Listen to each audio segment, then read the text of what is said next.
नमस्काराः सुहृदः भवतां समेषां पाठकानां बन्धूनाम् अत्र भ्वादिप्रकरणे पाठे स्वागतमस्ति। विगते पाठे गुद क्रीडायाम् इति धातुपर्यन्तं धातूनां रूपाणि निगदितानि। तदग्रे अद्य शूदक्षरणे इति धातुरस्ति। अस्य धातोः रूपाणि वक्तव्यानि। अयं धातुः शोपदेशः वर्तते। धातोः आदिः षकारः मूर्धन्यः अस्ति। तस्य षकारस्य स्थाने धात्वादेः शः सः इति सूत्रेण दन्त्यसकारः आदेशो विधीयते। आदेशानन्तरं सूद धातुः भवति।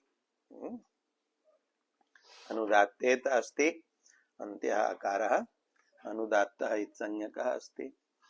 अनुदात्तेत्वात् आत्मनेपदी अस्ति। अतः लटि रूपाणि भवन्ति।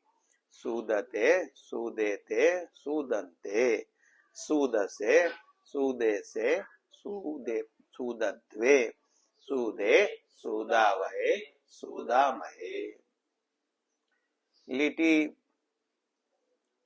सूद इत्यस्य धातोर्द्वित्वे कृते पूर्वस्य अभ्यास संज्ञायाम् अभ्यासे हलादिशेषे कृते दीर्घस्य उकारस्य ह्रस्वः इति सूत्रेण ह्रस्वादेशे कृते सु सूद इति रूपं भवति। अग्रे प्रत्ययः योजनीयः। तत्र अभ्यासे यः सुः वर्तते तदन्तः उकारः इण अस्ति। अतः तस्मात् परस्य उत्तरखण्डस्य सूद इत्यस्य यः सकारः सः आदेशरूपः अस्ति। अतः तस्य सकारस्य आदेश प्रत्यययोः इति सूत्रेण मूर्धन्यादेशो भवति। अतः लिटि रूपाणि भवन्ति सुषुदे, सुषुदाते, सुषुदिरे, सुषुदिशे, सुषुदाते, सुषुदिद्वे, सुषुदे, सुषुदिवहे, सुषुदिमहे। लुटि सूदिता, सूदितारौ, सूदितारः, सूदितासे, सूदितासाते, सूदिताद्वे, सूदिताहे, सूदितास्वहे, सूदितास्महे। लिटि सूदिष्यते, सूदिष्येते, सूदिष्यन्ते, सूदिष्यसे, सूदिष्येते, सूदिष्यद्वे, सूदिष्ये, सूदिष्यावहे, सूदिष्यामहे। लोटि सूदतां, सूदेतां, सूदन्तां, सूदस्व, सूदेतां, सूदध्वं, सूदै, सूदावहै, सूदामहे। लङि असूदत, असूदेतां, असूदन्त, असूदथाः, असूदेतां, असूदध्वं, असूदे, असूदावहि, असूदामहि। विधिलिङि सूदेत, सूदेयातां, सूदेरन्, सूदेथा, सूदेयातां, सूदेध्वं, सूदेय, सूदेवहि, सूदेमहि। आशीर्लिङि सूदिशिष्ट, सूदिशीयास्तां, सूदिशीरन्, सूदिशिष्ठाः, सूदिशीयास्तां, सूदिशीध्वं, सूदिशीय, सूदिशीवहि, सूदिशीमहि। लुङि असुदिष्ट, असुदिशातां, असुदिशत, असुदिष्ठाः, असुदिशातां, असुदिड्वं, असुदिध्वं, असुदिशि, असुदिष्वहि, असुदिष्महि। लृङि असुदिष्यत, असुदिष्येतां, असुदिष्यन्त, असुदिष्यथाः, असुदिष्येतां, असुदिष्यध्वं, असुदिष्ये, असुदिष्यावहि, असुदिष्यामहि। एवं अस्य धातोः रूपाणि सम्पन्नानि। इदानीं प्रश्नः उपतिष्ठते भवताम् अपि मनसि प्रश्नः कदाचित् आगतः स्यात् यत् धातुपाठे उपदेशे केचन धातवः सकारादयः सन्ति, येषाम् आदिः सकारः दन्त्यः वर्तते। केचन धातवः मूर्धन्यषकारादयः सन्ति, धातोः आदिः मूर्धन्यः षकारो भवति। तो यत्र धातोः आदिः षकारः मूर्धन्यः अस्ति तस्य धात्वादेः श्रः सः इति सूत्रेण सकारादेशो विधीयते, दन्त्यः आदेशः क्रियते। तर्हि अयं प्रश्नः भवितुम् अर्हति यद् सर्वे धातवः दन्त्य सकारादयः एव पठनीयाः, किमर्थं केचन धातवः दन्त्य सकारादयः पठ्यन्ते, केचन मूर्धन्य षकारादयः पठ्यन्ते। तेषाम् आदेः षकारस्य दन्त्य सकारादेश करणे गौरवं भवति। यदि सर्वे धातवः सकारादयः एव स्युः तर्हि आदेश विधानं न करणीयम्, लाघवं स्यात्। प्रश्नः अस्ति न वा? प्रश्नः अस्ति। सर्वे धातवः सकारादयः एव पठनीयाः, केचन दन्त्य सकारादयः, केचन मूर्धन्य षकारादयः। तेऽपि तु आदेशे कृते दन्त्य सकारादयः एव भवन्ति। यथा सूदते, सूद इत्येव यदि धातुः पठितः स्यात् तदा का हानिः? प्रश्नः अस्ति न वा? प्रश्नः अस्ति। तस्य उत्तरं दातव्यं। किम् उत्तरम्? अत्रैव वर्तते उत्तरं। सूद धातोः लिटि लकारे किं रूपम् उक्तं? सुश्रुदे। तत्र आदेश प्रत्यययोः इत्यनेन अभ्यासे यः इण् उकारः तस्मात् परः यः सूद इत्यत्र सकारः स आदेश रूपः अस्ति, अतएव तस्य मूर्धन्यादेशः कृतः, सुश्रुदे इति रूपं जातम्। यदि अयं सूद धातुः उपदेशे दन्त्य सकारादिः पठितः स्यात् तदा किम् अत्र मूर्धन्यादेशो भवेत्? न भवेत्। यतोहि तदा सकारः आदेश रूपः न भविष्यति। तदा इणः परत्वे सत्यपि तस्य सकारस्य मूर्धन्यादेशो भवितुं नार्हति। मूर्धन्यादेशः कदा भवति? यदा उपदेशे श्रूद इति मूर्धन्यादिः पठ्यते, तदनन्तरं तस्य मूर्धन्यस्य षकारस्य धात्वादेः शः सः इत्यनेन दन्त्य सकारः आदेशो विधीयते। अतः तस्य आदेश रूपस्य सकारस्य यत्र यत्र इणः परत्वं तत्र तत्र आदेश प्रत्यययोः इत्यनेन मूर्धन्यादेशो भवति। दन्त्य सकारादि पाठे तु न स्यात्। यत्र मूर्धन्यादेशः न इष्टः स धातुः उपदेशे दन्त्य सकारादिः पठ्यते। यत्र इणः परत्वे सति मूर्धन्यादेशः इष्टः तत्र धातुः मूर्धन्य षकारादिः पठ्यते। प्रश्नस्य उत्तरं तु जातम्। शुद्ध धातुः शोपदेशः अस्ति, अतः अस्य आदेश रूपस्य दन्त सकारस्य शुशुदे इत्यत्र मूर्धन्यादेशो भवति।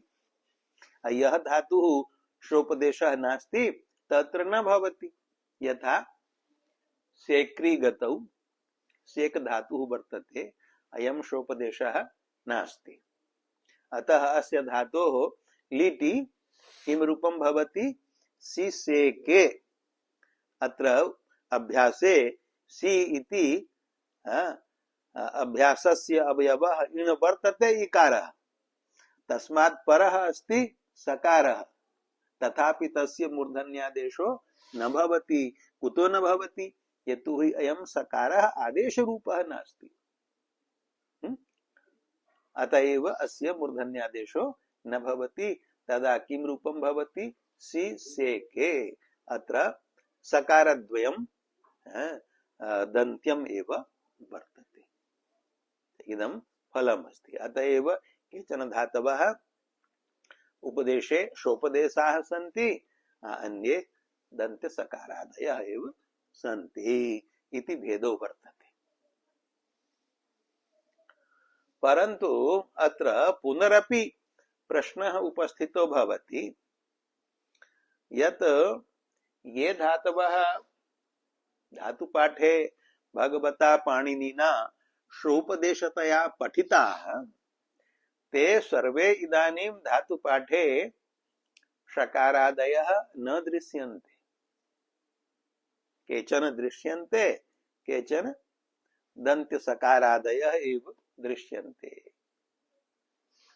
सूत्रकारेण भगवता पाणिनिना तदानीं पठिताः स्युः शोपदेशाः धातवः षकारादितया, परन्तु इदानीं ते सर्वे षकारादयः धातुपाठे न सन्ति।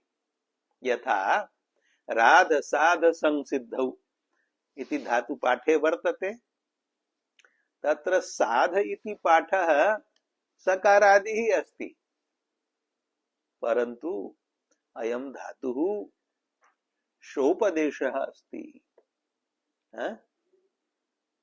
शोपदेशे सत्यपि इदानीं धातुपाठे षकारादिः न दृश्यते, अपितु दन्त सकारादिरेव दृश्यते। शोपदेशः अस्ति, अतएव तस्य षकारस्य धात्वादेः शासः इत्यनेन मूर्धन्यस्य षकारस्य स्थाने दन्त्यः सकारः आदेशः जातः अस्ति। अतएव साधि इत्यस्य ण्यन्तस्य साध धातोः णिचि प्रत्यये प्रेरणायां कृते साधि इति ण्यन्तात् धातोः सनि प्रत्यये ण्यन्तात् साधि इति धातोः इच्छायाम अर्थे सनि प्रत्यये धातोः कर्मणः सकर्मकाद् इच्छायां वा इच्छायाम अर्थे भवति सन प्रत्ययः। साधयितुम् इच्छति शीर्षाधयिष्यति। साधयितुम् इच्छति शीर्षाधयिष्यति। साधयितुम् इच्छा शीर्षाधयिषा। अत्र सि इति अभ्यासः वर्तते, तत्र इण अस्ति इकारः, तस्मात् परः यः साधि इत्यत्र सकारः स आदेशरूपः अस्ति। धात्वादेः शासः इत्यनेन मूर्धन्यस्य उपदेशे स्थितस्य दन्त सकारः आदेशः अस्ति। अतएव तस्य सकारस्य स्थाने आदेश प्रत्यययोः इत्यनेन मूर्धन्यादेशो भवति। अतएव रूपं भवति शीर्षाधयिष्यति। शीर्षाधयिष इति सन्नन्तात् धातोः लटि शीर्षाधयिष्यति इति रूपम्।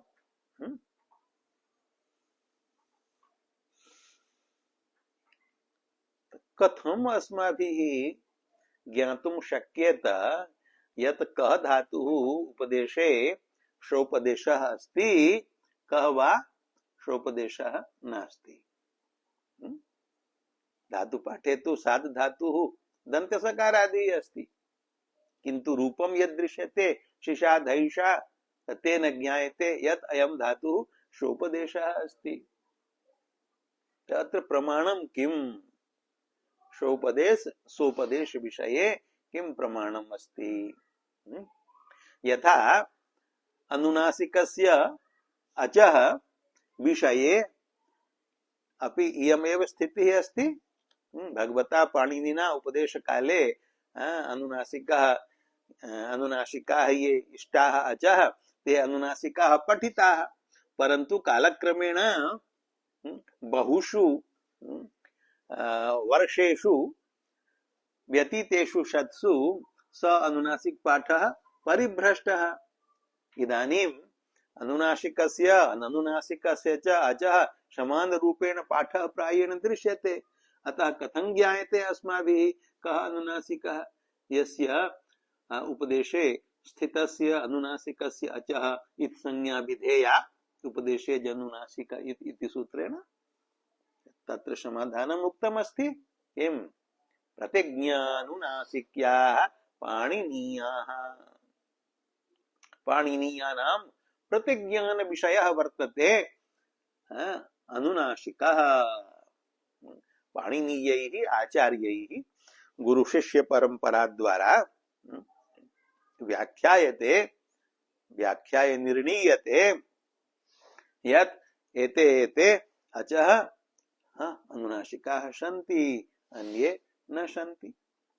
प्रतिज्ञा अनुनासिक्यं येषां ते प्रतिज्ञानुनासिक्याः। प्रतिज्ञा इत्यस्य अर्थः प्रतिज्ञान विषयः। येषां पाणिनीयानाम् अनुनासिक्यं प्रतिज्ञान विषयः अस्ति। अर्थात पाणिनीयानां व्याख्यात्रीणाम् आचार्याणां व्याख्या द्वारा ज्ञायते के अनुनासिकाः सन्ति के न। तथैव अत्रापि किंचित स्यात् लक्षणं तादृशं यदि येन लक्षणेन अस्माभिः सुकरतया ज्ञातुं शक्येत यद् इमे धातवः शोपदेशाः सन्ति अन्ये न सन्ति इति। यदा यदि तल्लक्षणम् उच्यते तर्हि अस्माकं पिपठिषूणां कृते महत् सुकरं भवेत् अत्यन्तम्।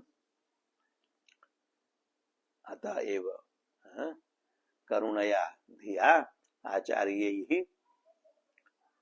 शोपदेश धातूनां लक्षणं निर्मितम्। तल्लक्षणम् अनया कारिकार्ध रूपया कारिकया संपूर्णैव कारिका वर्तते। अनया कारिकया तल्लक्षणम् उच्यते। शोपदेश लक्षण कारिका वर्तते इयम् या पठ्यते अस्माभिः। कारिका अस्ति सेक सृप श्री स्त्री सृज स्त्री स्त्यान्ये दन्त्याजन्त साधयः। एकाचः शोपदेशाः श्वश्क स्विद स्वद स्वञ्ज स्वप स्मिनः। तत्र प्रथमं यल्लक्षणम् अस्ति शोपदेश धातूनां तल्लक्षणं वक्तव्यम्। तस्य लक्षणस्य व्याख्या विधेया। लक्षणम् अस्ति दन्त्याजन्त सादयः एकाचः धातवः इति योजनीयम्। शोपदेशाः के धातवः शोपदेशाः सन्ति? ये धातवः दन्त्याजन्त सादयः किंच एकाचः सन्ति।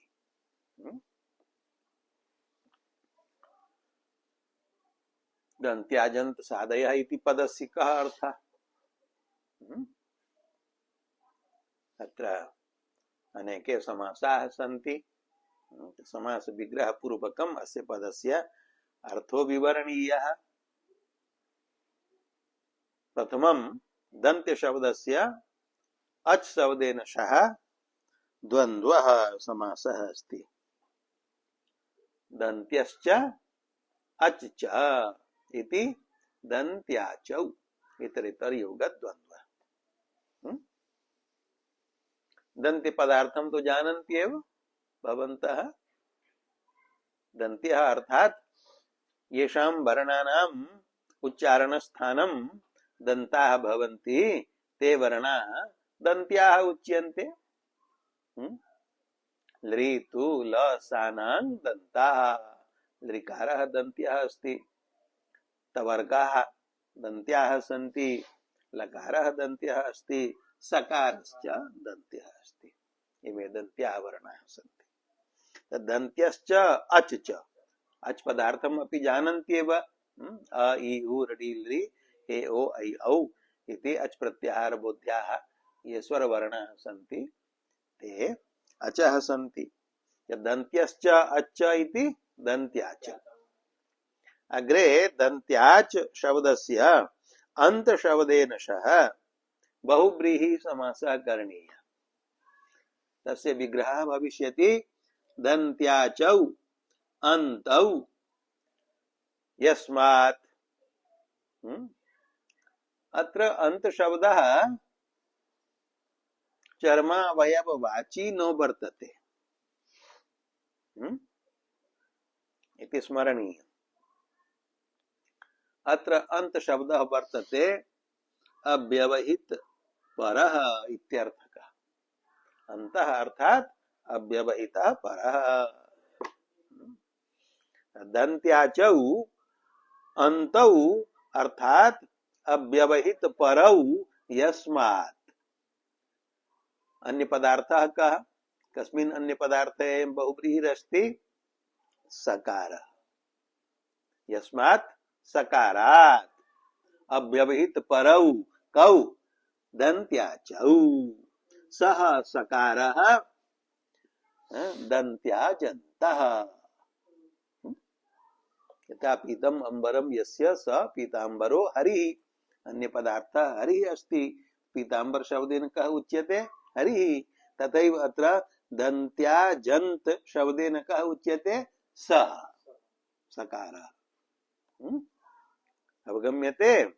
दन्त्याचौ अन्तौ अर्थात अव्यवहित परौ यस्मात् सकारात् स सकारः दन्त्याच दन्त्याजन्तः।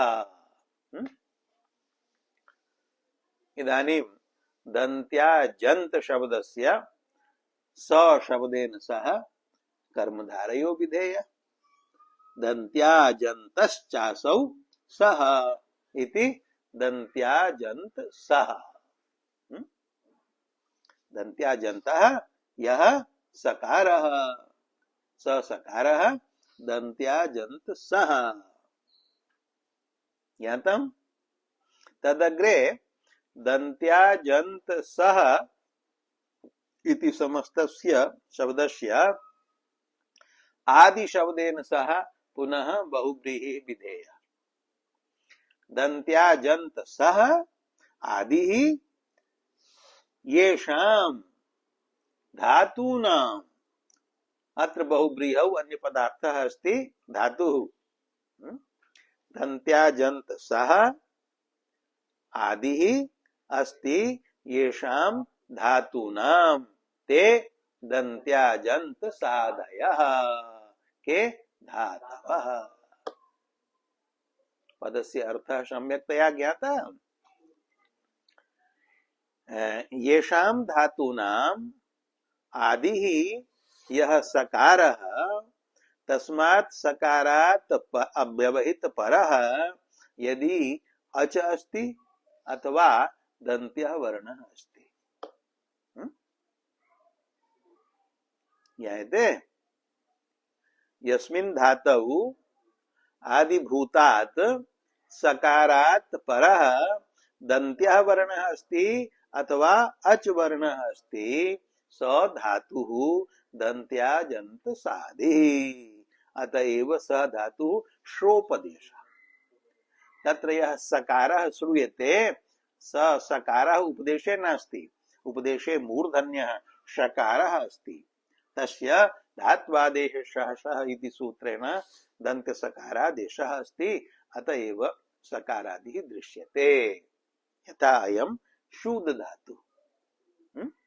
अत्र धातौ आदिः यः सकारः सत्वानन्तरं सकारः दन्त्यः तस्मात् परः कः अस्ति? ऊकारः। सः अच अस्ति। अच परः अस्ति यस्मात् सकारात् सः सकारः जातः अजन्तः। एतादृशः अजन्तः अजन्तः कः जातः? सकारः। कथं जातः अजन्तः? यतोहि तस्मात् सकारात् परः अच अस्ति। अतः सकारः अजन्तः।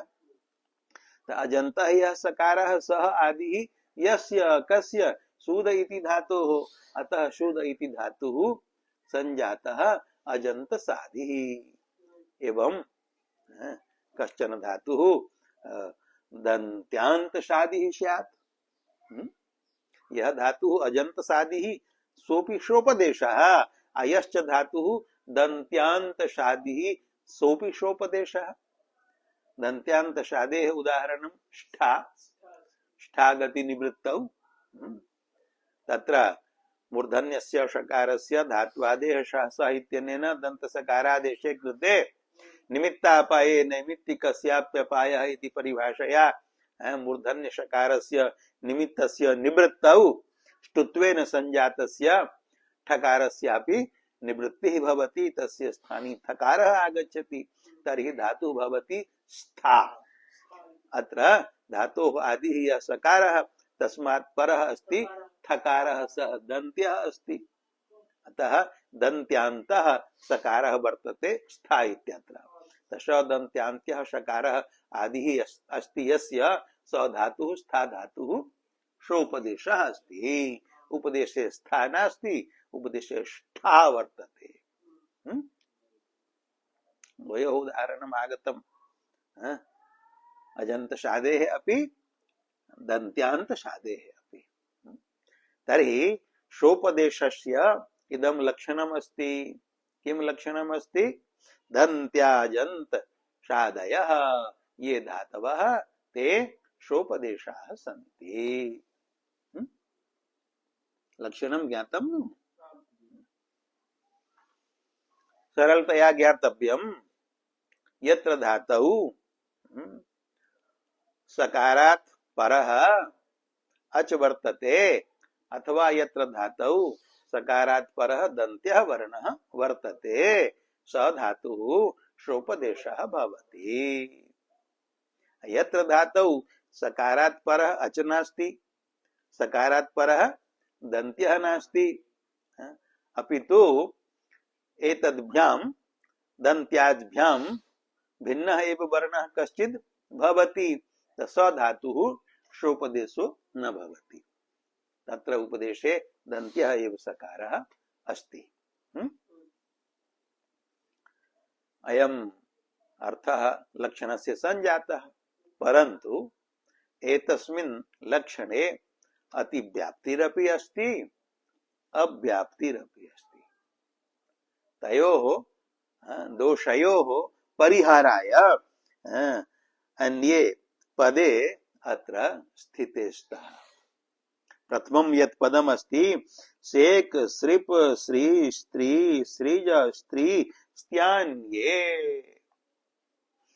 अत्र कति धातवः परिगणिताः सन्ति? सेक, सृप, श्री, स्त्री, सृज, स्त्री, स्त्या। स्त्या इति ऐकारान्तस्य स्त्यै इत्यस्य आत्वे कृते आदि च उपदेशे शिति इत्यनेन रूपम् अस्ति। सप्त धातवः सन्ति।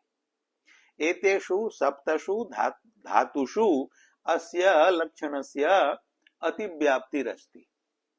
लक्षणं घटते। यत्र अलक्ष्ये लक्षणं घटते तत्र अतिव्याप्तिः दोषो भवति।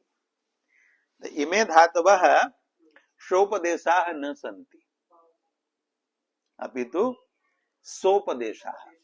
उपदेशे दन्त्यः सकारः एव अस्ति एतेषां, किन्तु लक्षणं तु घटते। लक्षणम् अस्ति यत्र धातौ सकारात् परः अच वर्तते अथवा सकारात् परः दन्त्यः वर्तते। तो पश्यन्तु सेक इत्यत्र सकारात् परः एकारः अच अस्ति, सृप इत्यत्र ऋकारः वर्तते, श्री इत्यत्रापि ऋकारः वर्तते, स्त्री इत्यत्र सकारात् परः दन्त्यः तकारः वर्तते, सृज इत्यत्र सकारात् परः ऋकारः अच अस्ति, स्त्री इत्यत्र सकारात् परः तकारः दन्त्यः वर्तते, स्त्या इत्यत्रापि सकारात् परः तकारः दन्त्यः वर्तते। तो लक्षणानुसारं तु एते धातवः शोपदेशाः भवितुम् अर्हन्ति, परन्तु शोपदेशाः एते न सन्ति। शोपदेश लक्षणस्य लक्ष्य भूता इमे धातवः न सन्ति। तो अलक्ष्येषु लक्षणस्य संघटन कारणात् अत्र अतिव्याप्तिरस्ति। अस्याः अतिव्याप्तेः परिहाराय उक्तं यद् एतेभ्यः धातुभ्यः भिन्ना अन्ये सेक सृप श्री स्त्री सृज स्त्री स्त्यान्ये ये धातवः ते यदि दन्त्याजन्त शादयः सन्ति तर्हि तेषोपदेशाः सन्ति। एते धातवः दन्त्याजन्त सादयः सन्तोपि शोपदेशाः न सन्ति। अब तो अतिव्याप्तेस्तु परिहारो जातः। अव्याप्तिरपि अस्ति अस्मिन् लक्षणे। कहा व्याप्तिरस्ति? तत्र अव्याप्ति परिहाराय अंतिमं पदम् अस्ति श्वश्क स्विद स्वद स्वंज स्वप स्मिनः। एते धातवः सन्ति शोपदेशाः। शोपदेशाः सन्ति। एतेषु धातुषु भगवता पाणिनिना सूत्रकारेण धातुपाठे आदिः मूर्धन्यः षकारः पठितः यस्य धात्वादेः श इत्यनेन दन्त्यः आदेशो भवति। किन्तु एतेषु शोपदेशलक्षणं न घटते। यतोहि एतेषु धातुषु सकारात् परः न अच अस्ति नापि दन्त्यः वर्णः अस्ति। यद्यपि एतेषु षट्सु पंचसु सकारात् परः वकारः अस्ति। वकारस्य स्थानं दन्ताः अपि भवति। वकारस्य दन्तोष्ठम्। अतः वकारः दन्त्यः कथयितुं शक्यते। परन्तु अत्र एतेषां यत् परिगणनम् अस्ति श्वश्कादीनां तेनैव परिगणनेन इदं ज्ञायते यत् अत्र दन्त्य शब्देन केवल दन्त्यः एव ग्राह्यः इति स्वयं ग्रन्थकारो वदति। दन्त्यः केवल दन्त्यो। येषां वर्णानां स्थानं दन्ताः एव केवलम् तेव वर्णाः ग्राह्याः दन्त शब्देन न तु दन्तोष्ठयोऽपि। वकारस्य दन्तोष्ठम् वकारस्य स्थानं दन्ताः अपि सहैव ओष्ठौ अपि। अतः दन्त्योष्ठ्यः वर्णः वर्तते वकारः। तस्य अत्र ग्रहणं दन्त शब्देन नास्ति। तत्र प्रमाणं किं? त इदमेव परिगणनं प्रमाणम्। यदि स्यात् तर्हि श्वश्कादीनां पृथक्तया ग्रहणं किमर्थं कर्तव्यं भवेत्? कृतमस्ति। अन्तिमः स्मिङ् धातुः अस्ति। तत्र शकारात् परः दन्त्यः नास्ति। मकारस्तु ओष्ठ्यो वर्तते। पूपधमानीयाना ओष्ठ्यो भवतु। परिगणनेन ज्ञातं यत् दन्त्य शब्देन केवल दन्त्यो गृह्यते। तो एतेषु धातुषु सकारात् परः दन्त्यो वर्णो नास्ति। अतः एतेषु लक्ष्येषु लक्षणस्य असंघटन कारणात् अव्याप्तिरस्ति। तस्याः अव्याप्तेः परिहाराय उक्तं श्वश्क स्वेद स्वद स्वंज स्वप स्मिङः एते धातवः यद्यपि दन्त्याजन्त सादयः न सन्ति तथापि एते शोपदेशाः सन्ति। तर्हि एभिः षड्भिर् धातुभिः सहिताः पूर्वोक्तैः सेकादिभिः धातुभिः रहिताः ये धातवः अन्ये सन्ति दन्त्याजन्त सादयः ते सर्वे धातवः शोपदेशाः सन्ति इति मन्तव्यम्। तेन साध धातुः शोपदेशः। तत्र लक्षणं घटते। साध इत्यत्र सकारात् परः आकारः अच अस्ति। अतः अच परक सकारादित्वात् स धातुः शोपदेशः अस्ति। अतएव शिशाधैषा इत्यत्र षत्वं सिद्धम्। एवं च मन्ये कारिकायाः व्याख्या स्पष्टतया संजाता। दन्त्यः केवल दन्त्यो, अत्र लक्षणे दन्त्य शब्देन केवल दन्त्य वर्णः एव ग्राह्य, न तु दन्तोष्ठजोऽपि। दन्तोष्ठजः यः वकारः स न गृह्यते, प्रमाणं किं तस्योष्कादीनां पृथक् ग्रहणात् ज्ञापकात्। तर्हि अत्रैव पाठविरामो विधेयः। ओम शांति शांति शांति।